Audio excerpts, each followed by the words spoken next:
Hello दोस्तों and welcome to coding Roman. Last video में हमने देखे थे कि ऑपरेटर्स क्या होते हैं, उसके दो टाइप्स के बारे में जाने थे। लेकिन बचे हुए टाइप्स या फिर बची हुई टॉपिक जो है वो लास्ट वीडियो में हमने रिमेनिंग छोड़ दी थी। तो वही आज हम कंप्लीट कर लेंगे। लॉजिकल ऑपरेटर, बिटवाइज ऑपरेटर किस तरह से काम करते हैं, किस तरह से असाइनमेंट ऑपरेटर का यूज किया जाता है, इन सभी टॉपिक्स को आज हम कवर करने वाले हैं।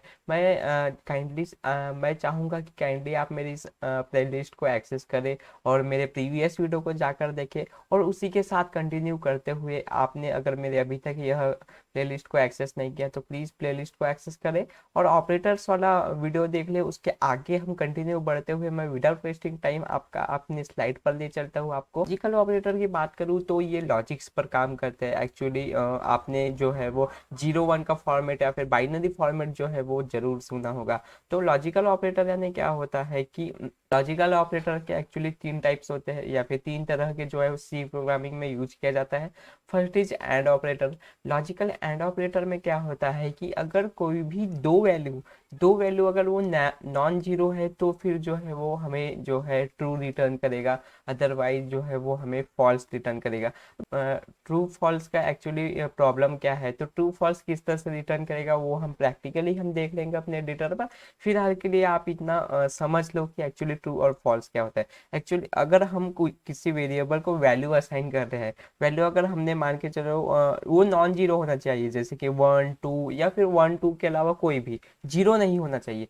वैसे ही बी को भी अगर हमने वैल्यू असाइन किए तो उसको भी वैसे ही होना चाहिए। दोनों का अगर हम कोई एक वैल्यू असाइन कर रहे हैं तो वो हो जाएगी नॉन जीरो। अगर दोनों वैल्यूज को, दोनों वेरिएबल्स को अगर हम वैल्यू असाइन कर रहे हैं तो वो नॉन जीरो हो जाएगी और वो जो है हमें वन रिटर्न करेंगे। प्रैक्टिकली देखेंगे। उसके बाद जो है वो लॉजिकल और ऑपरेटर, इसमें से कोई भी एक वैल्यू जो है वो नॉन जीरो होनी चाहिए तो जो है वो ट्रू रिटर्न कर देगा। और दोनों अगर जो है वो अगर आप जीरो जीरो कर रहे हो तो वो जो है वो फॉल्स रिटर्न करेगा। अरे नॉट ऑपरेटर का, लॉजिकल नॉट ऑपरेटर की मैं बात करूँ तो आप कोई वैल्यू असाइन कर रहे हो, कोई नॉन जीरो वैल्यू असाइन कर रहे हो तो उसका जो है वो अपोजिट वो रिटर्न करेगा। वो प्रैक्टिकली देख लेते हैं किस तरह से काम होता है। आई होप यह कंसेप्ट आपको समझ में आया होगा। मैं विदाउट वेस्टिंग टाइम आपको जो है अपने एडिटर पर ले चलता हूँ। देख लेते हैं कि किस तरह से जो है वो लॉजिकल ऑपरेटर्स काम करता है। ठीक है, मैं यहाँ पर लैंग्वेज सिलेक्ट कर लूँगा और थोड़ा सा इसको झूम कर दूंगा फॉर योर कंसिडरेशन। ठीक है, यहाँ पर मैं जो है एक यहाँ पर वैल्यू असाइन, मैं प्रिंट को रहने देता हूँ और यहाँ पर हम वेरिएबल असाइन कर लेते हैं। ठीक है, वेरिएबल डिफाइन कर लिए हमने ए और बी। उसके बाद वैल्यूज असाइन कर लेते हैं इसको। ए को मैं 10 दे दूंगा और बी बी के लिए जो है वो 20 यहाँ पर दे दूंगा। और हमने यहाँ पर नॉन जीरो वैल्यू असाइन किए हैं तो फिर हमारा देख देखिए ऐसा करेंगे हम। ठीक है, a and b is equal to, इस तरह से परसेंट डी यहाँ पर कॉल कर लूंगा, सॉरी परसेंट डी यहाँ पर मैं कॉल कर लूंगा। और उसके बाद कॉमा करके जो है हम यहाँ पर ए परसेंट डी बी इस तरह से कर लेंगे। अब जब हमने दोनों को वैल्यू असाइन किया तो दोनों नॉन जीरो होगी तो हमें क्या रिटर्न करेगा, ट्रू, यानी वन वन जो है वो हमें रिटर्न करेगा। ट्रू यानी वन होता है, आप इतना याद रखना। ठीक है, ट्रू यानी वन होता है और अगर गलत हो गया हमारा आंसर या फिर हमारा आउटपुट तो वो जीरो रिटर्न करेगा। अगर हमने मान के चलो यहाँ पर दोनों वैल्यू को मैं जीरो करके देखता हूँ तो फिर हमें क्या रिटर्न करेगा देख लेते हैं। ठीक है, ऑब्वियसली जो है वो हमें जीरो रिटर्न करेगा क्योंकि दोनों नॉन जीरो है, मतलब दोनों को मैंने वैल्यू नहीं दिया तो फिर जीरो रिटर्न करेगा।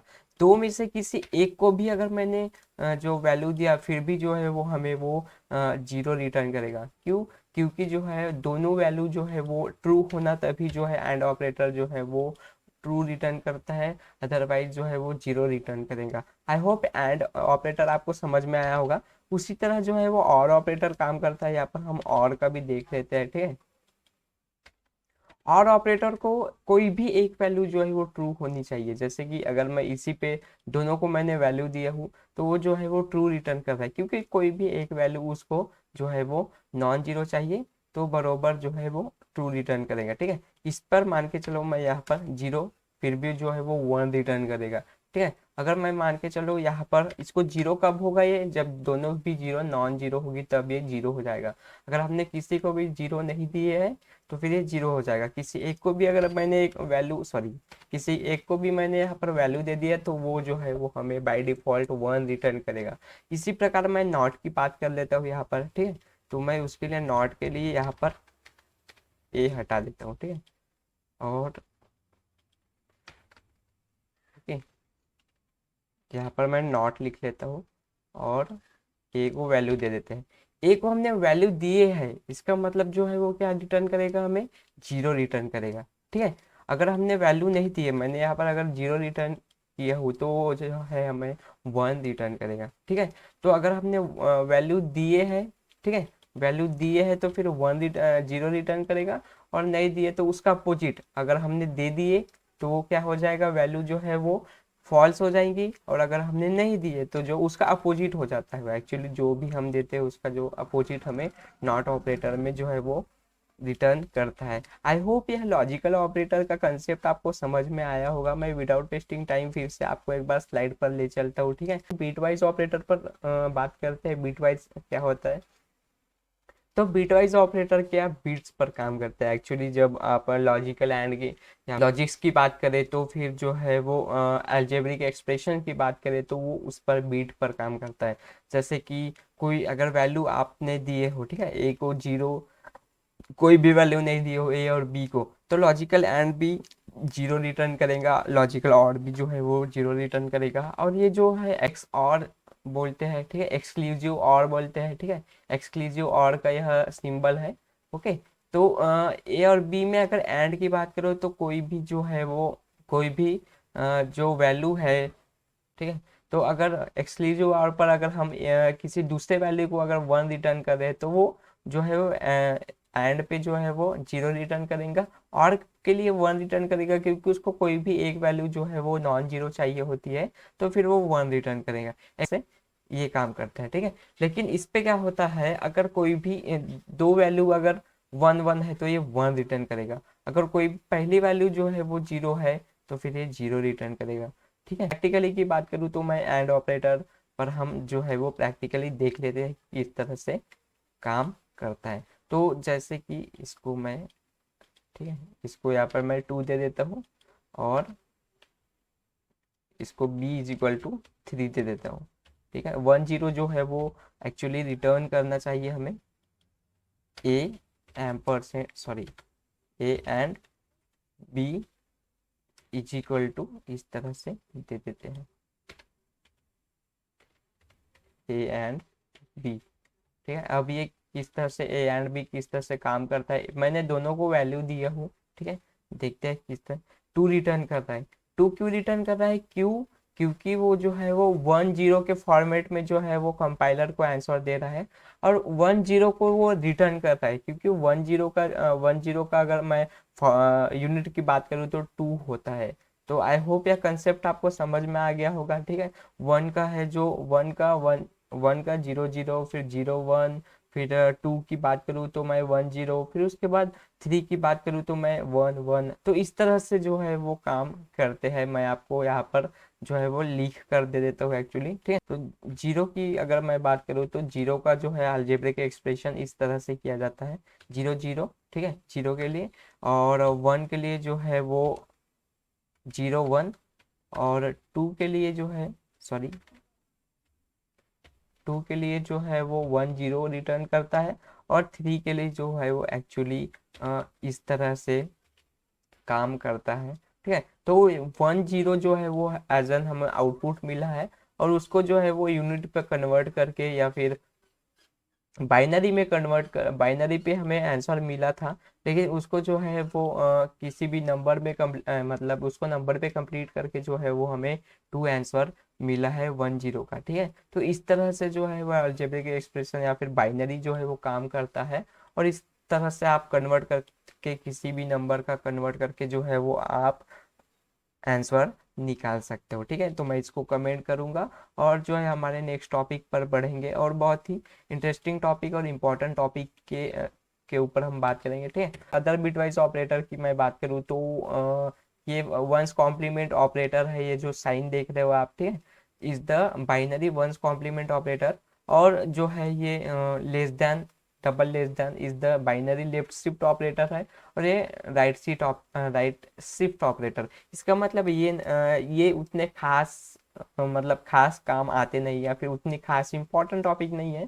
मैं चाहूँगा कि आप एज अ बिगिनर जो है उसको याद रखें, और ज़्यादा डीप मैं आपको ले जाना नहीं चाहूँगा। तो जो है वो सिर्फ इतना याद रखो कि ये सिंबल्स किस तरह से क्यों यूज़ किया जाता है, बिगिनर लेवल के लिए आपके लिए बेस्ट रहेगा। ओके, मैं इंपॉर्टेंट टॉपिक की ओर बढ़ूंगा। असाइनमेंट ऑपरेटर की जल्दी जल्दी बात कर लेते हैं, ठीक है।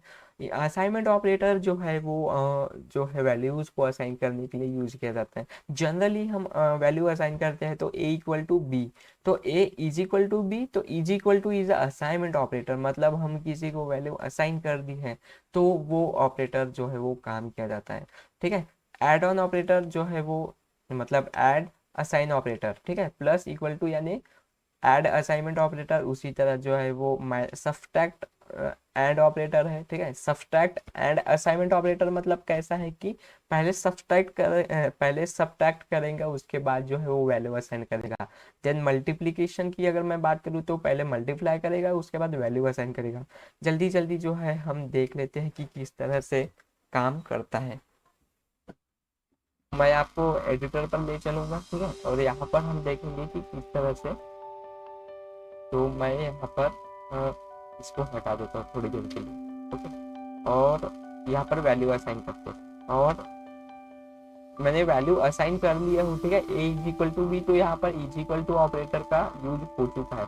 देन उसी के साथ साथ ये मैं स्पेसेस हटा देता हूँ, ठीक है। तो उसी के साथ पहले मैं क्या करूँगा, ए, ठीक है, ए के साथ करूँगा मैं पहले ऐड करूँगा, उसके बाद वैल्यू को असाइन करूँगा, ठीक है। तो ए इज इक्वल टू मतलब ऐड असाइन इक्वल टू, ठीक है, मतलब जो है हम एंड असाइनमेंट ऑपरेटर का यूज कर रहे हैं, ठीक है। तो यहाँ पर मैं 5 असाइन करूँगा, तो क्या करेगा वो पहले 5 जो है वो ऐड कर देगा ए पर, ठीक है, यानी 7 करेगा, उसके बाद जो है वो प्रिंट करेगा। तो प्रिंट के लिए मैं यहाँ पर कर लूँगा ए इज इक्वल टू, ठीक है, a is equal to print करेंगे, okay. So a is equal to 7 जो है वो प्रिंट होना चाहिए, ठीक है।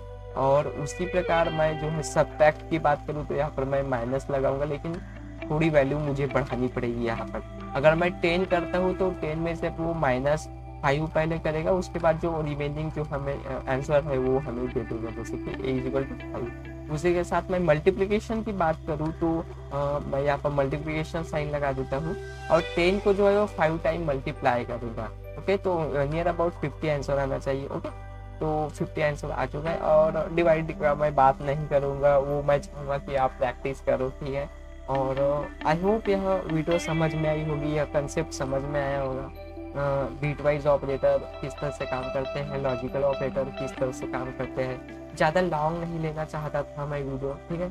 और मैं चाहूँगा कि आप प्रैक्टिस करो इस पर। बेसिक कंसेप्ट है, इसको जल्दी जल्दी क्लियर करेंगे और नेक्स्ट टॉपिक पर पढ़ेंगे सी प्रोग्रामिंग का, ठीक है। उम्मीद है यह वीडियो आपको समझ में आई होगी, पसंद आई होगी। वीडियो अगर पसंद आई होगी तो प्लीज़ वीडियो को लाइक कर दीजिएगा। चैनल पर अगर आप नए हो तो प्लीज़ चैनल को सब्सक्राइब कर दो।